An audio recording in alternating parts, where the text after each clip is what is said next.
Why do we love or hate films? For the sake of this video, I will take myself for reference and break down my mindset while watching a film and what factors affect my judgment of a film. I started writing short stories in 2014, and that love for writing and storytelling has evolved over time. As my exposure to films increased, my approach towards the story, both as a writer as well as a member of the audience, changed. I have seen a lot of people talk about how certain films are a bad influence on the youth, but I don't 100% agree with that. Even though I have evidence of how some things from movies have manifested in real life, but that's a topic for another video. While watching a film or a show, I try to distance myself from the real world. I watch films believing that I have entered a parallel world inhabited by certain people, and whatever I am watching is taking place inside the said screen and the fictional world, not the real world. Hence, whatever I am watching should make sense in context of that fictitious world and the rules set in that world. If Iron Man is flying through the skyline of Manhattan, I don't have to worry about how it doesn't happen in real life, because in the film and in that version of Manhattan, Iron Man is real. Now, whatever the world of that film is and the rules that it has set up, as long as the story stays consistent with the rules and the characters stay consistent with how they have been developed, the film or a show works out just fine. Now, this rule can be broken from time to time. Every time a character does something that is not consistent with how his character has been written up until that point, it should be to show us either a deeper layer of his psyche or a change that is coming in his behavior and characteristics and psyche. But if Clemenza can figure a way to have a weapon planted there for me,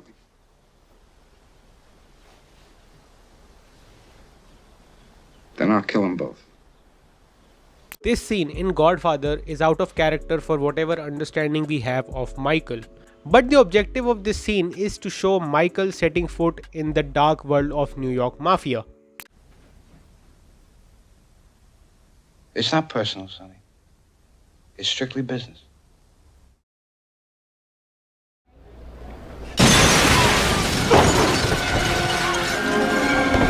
Jameson, you slime!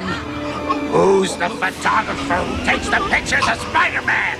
I don't know who he is. His stuff comes in the mail. You're lying! I swear. This scene in the 2002 Spider-Man film shows us a deeper layer in the character of J. Jonah Jameson, showing us that underneath all the bullying and wit, he is a man of integrity who looks out for the little guy. Now this is where things get tricky.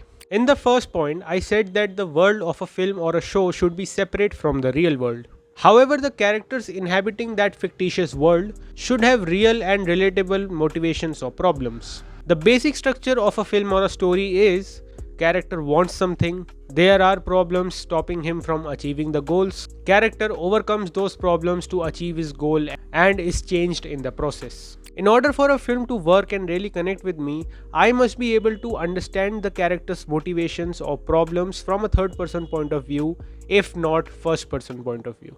The motivation should be convincing enough for me to get why that character wants that certain thing.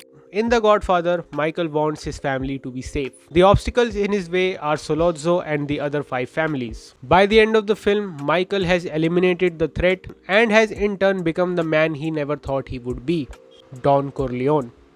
In Django Unchained, Django wants to be with Brumhilda. The obstacles in his way are Calvin Candy and racism. By the end of the film, Django has killed the remaining members of Calvin's family and has rescued Brumhilda and has become an absolute badass in the process. In both the examples I just gave, the main want of the character is something that everyone can relate with: the protection and safety of our family and loved ones. Hence, the way the story unfolds, the decisions those characters make are engaging. The decisions made by these characters, even though often immoral, are understandable by the audience, because when we subconsciously put ourselves in their shoes, we can get an idea of the thought process behind the decision making. It is for the same reason that a film like Donkey did not work for me, because I did not relate with the motivation, the desperation, or the circumstances of the characters. A very well loved film like Superbad did not appeal to me very much because the desperation to get drunk and get laid is something that does not appeal to me. Moreover, looking back at the time of my high school, I see myself as a dumb kid.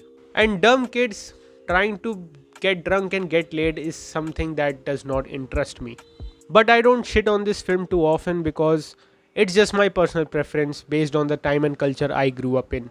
For a lot of people, a character's pursuit of love and obsession with another person is not very engaging, while I personally resonate with those stories quite a lot. Sir S.S. Rajamouli said in his talk with Sandeep Reddy Vanga that revenge is the strongest emotion. Why it is always revenge? అదే strongest emotion అనేమో.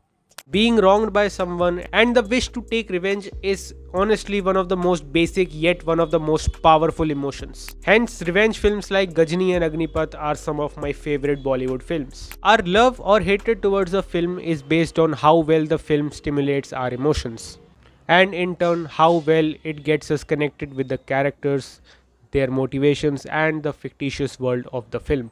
Films like Spider-Man No Way Home fall apart because the character motivations of that film do not feel natural, rather forced. Check out this video for a detailed analysis of this film.